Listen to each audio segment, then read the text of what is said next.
ఉమ్మడి యూనివర్సిటీ మంచి భవిష్యత్తు కోసం తెలుగు విద్యార్థులు ఇష్టపడే యూనివర్సిటీ. మీ ఫ్రెండే ఇనయ ఫ్రెండ్ అనే పదం తప్పు కదా. ఫాలోవర్స్ ఉంటారు, నా క్లయింట్లు ఉంటారు, నా క్లయింట్లు ఉంటారు, అంతేగాని తనకి బాయ్ ఫ్రెండ్ రీసెంట్గా బాయ్ ఫ్రెండ్ వచ్చి బ్రేకప్ అయింది కదా, మరి మీరు చెప్పలేదా తనకి? ఇలా నాకు సంబంధం లేదు. మీ దగ్గర కూడా పూజ చేయించుకున్నారు కదా మీ దగ్గర. నేను పూజ చేసింది ఆమె పర్సనల్ ఇష్యూ కోసం కాదు కదా. నేను ఆమె పూజ చేసింది సినిమా కోసం చేసినా. ఇప్పుడు రాజాసార్లు ఆమె చేస్తుంది కదా, ప్రభాస్ సినిమాలో ఆమె యాక్టింగ్ చేస్తుంది. అంతవరకు నా దగ్గరికి 190 మంది వస్తారు కదా, వాళ్ళ గురించి వ్యక్తిగతంగా వాళ్ళని కంటిన్యూగా ఉండేది నాకు లేదు. నాగ చైతన్య శోభిత జాతకాన్ని మీరు చెప్పడం జరిగింది కదా, అది తప్పని ఇప్పటికైనా ఒప్పుకుంటున్నారా? టైం విల్ డిసైడ్ అండి ఏదైనా కానీ. నేను జాతకాలు చెప్తా, పర్సనల్గా నాకు ఎవరి మీద ఏ కోపాలు ఉండవు. వేణుస్వామి జాతకం చెప్పినప్పుడు కామెడీ, 2-3 ఏళ్ళు అయినాక సీరియస్. సో నేను నమ్మింది నేను చెప్పిన, సింపుల్. ఓకే.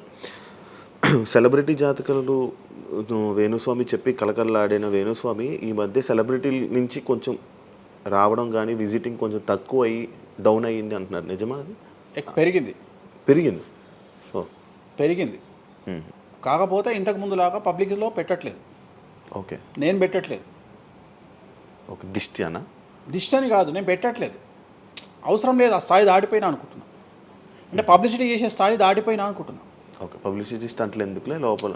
ఇప్పుడు నేను అనేది ఏంటంటే, ఒక టీవీ ఛానల్ బ్రేకింగ్ న్యూస్ ఇచ్చి, ఉదాహరణ TV9 గురించి మాట్లాడుకుందాం. 2002-2000 సంవత్సరంలో స్టార్ట్ అయిన టీవీ ఛానల్ బ్రేకింగ్ న్యూస్ కోసము తన స్టాండర్డ్స్ క్రియేట్ చేయడం వరకే తన ప్రయత్నం తను చేస్తుంది. ఒక లెవెల్ వచ్చిన తర్వాత, ఒక నెంబర్ 1 పొజిషన్ వచ్చిన తర్వాత చిల్లర వేషాలు లేదు. అట్లనే వేణుస్వామి దానికోసం ప్రయత్నం చేసిండు, సెలబ్రిటీ జాతకాలు చెప్పిండు. వేణుస్వామికి ఆ స్టేజ్ వచ్చింది కాబట్టి వేణుస్వామి ఇప్పుడు చిల్లర వేషాలు ఏదలుచుకోలే. అంటే ఇప్పుడు వాళ్ళ గురించి వీళ్ళ గురించి చెప్పి వేణుస్వామి సెలబ్రిటీ.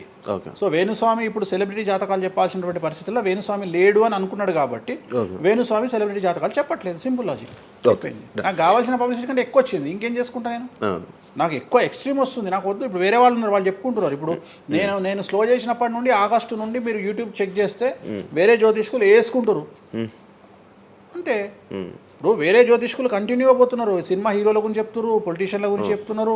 నేను తమ్మునేలు చూస్తుంటా కదా, విపరీతంగా చెప్పుకుంటారు. మీ నుంచే స్టార్ట్ చేశారు. నేను అదే చెప్తున్నా, కానీ నేను చెప్తే మనోభావాలు దెబ్బతింటాయి, కానీ వాళ్ళు చెప్తే తినవు. ఎందుకంటే నాకున్న స్ట్రైక్ రేట్ అట్లాంటిది.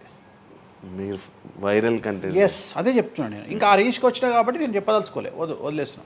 అంటే ఈ రేంజ్ రావడం కోసం చెప్పినా. ఎందుకు చెప్పొద్దు? రేంజ్ వచ్చి వదిలేసిన. మళ్ళీ ఇప్పుడు చెప్పే ఆలోచన లేదు, ఇప్పుడైతే లేదు, ఫ్యూచర్లో ఇప్పుడైతే లేదు. నా జాతకం మారి మళ్ళీ నాకు చిమ అంటే చెప్తా. మీ జాతకం ఎప్పుడు మారిపోతుంది? మారింది, ఆల్రెడీ మారింది, మళ్ళీ మారుతుంటుంది కదా. ఇప్పుడు ఎలానో ఎవ్రీ ఇయర్ మారుతుంటుంది కదా జాతకం అనేది. ప్రతి ఇయర్ గురువు మారుతుంటాడు, ప్రతి 2.5 ఏళ్ళకు శని మారుతుంటాడు. సో మారినప్పుడు జాతకాన్ని బేస్ చేసుకొని 12% మన స్వయంకృత అపరాధం ఉంటుంది, 88% జాతకం ఉంటుంది. ఓకే, ఇప్పుడు ఎలానో ఉగాది వస్తుంది కొత్త. ఈ ఇయర్ రాశి ఫలాలు ఎలా ఉండబోతున్నాయి ఏంటి చెప్తారు? ఈ సంవత్సరము వచ్చేటువంటి సంవత్సరం పేరు యాక్చువల్గా మనకు యుగాది అనేది రూపాంతరంగా మారి ఉగాది అయింది. యాక్చువల్గా యుగాది అది ఉగాదిగా మారింది. ఈ సంవత్సరము పేరు శ్రీ విశ్వ వసునామ సంవత్సరము. ఈ సంవత్సరానికి అధిపతి రవి, అంటే సూర్యుడు. సో ఈ సంవత్సరము ఎలా ఉండబోతుంది ఓవరాల్ సంవత్సరము అంటే, రవి అంటే రాజు, రాజకీయాలు, పబ్లిసిటీ, ఈ 3 రవి కమాండ్ చేస్తాడు. అంటే ఈ సంవత్సరము బాగా బాగా బాగా ఎఫెక్ట్ అయ్యేటువంటి వాళ్ళలో రాజకీయ నాయకులు నెంబర్ 1 పొజిషన్లో ఉన్నారు. దేశాలు ఉన్నాయి, అంటే దేశాల మధ్యన, రాష్ట్రాల మధ్యన యుద్ధ వాతావరణము, రాజుల మధ్యన వైరము, రాజులకు ప్రాణగండము, రాజులకు కారాగార వాసము, ప్రకృతి వైపరీత్యాలు, మరీ ముఖ్యంగా అగ్ని ప్రమాదాలు, విమాన ప్రమాదాలు, పడవ ప్రమాదాలు, రైలు ప్రమాదాలు. సో అనుకోని ప్రదేశాలలో అగ్ని ప్రమాదాలు, అలాగే సునామీ హెచ్చరికలు, అలాగే నగరాల్లో విపరీతమైన వర్షపాతము, అండ్ మరీ ముఖ్యంగా ఈ సంవత్సరం విడాకుల సంఖ్య చాలా ఎక్కువ.